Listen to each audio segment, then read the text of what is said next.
My name is Amy. I'm a pastor in the United Church of Christ, and I'm also an out lesbian, and I've been married for 10 years, and my wife and I have a daughter who's 2. For me, marriage equality is first of all about love and commitment. When Heather and I decided to get married, we didn't decide to get married to spite anybody. We didn't decide to get married because there were certain health benefits that we could derive. And in fact, when we got married, there weren't.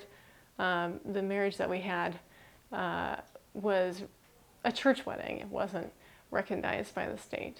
But the reason that we got married was because we loved each other and we wanted to commit to each other for the rest of our lives. So I would encourage people who are on the fence, who are thinking, is this something that I can relate to just think about what love and commitment mean to you. And as a person of faith, I believe that God calls each of us into relationships of love, and that part of that love is commitment.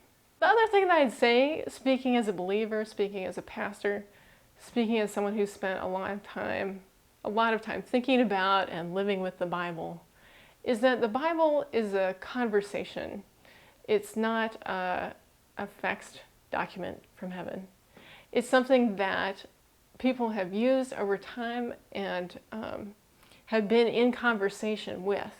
And we learn together about God's love for us by reading the Bible. But that doesn't mean that the Bible contains all the truth that God has to give us. In the United Church of Christ, one of our contributing denominations is the Congregationalists, so the Pilgrims.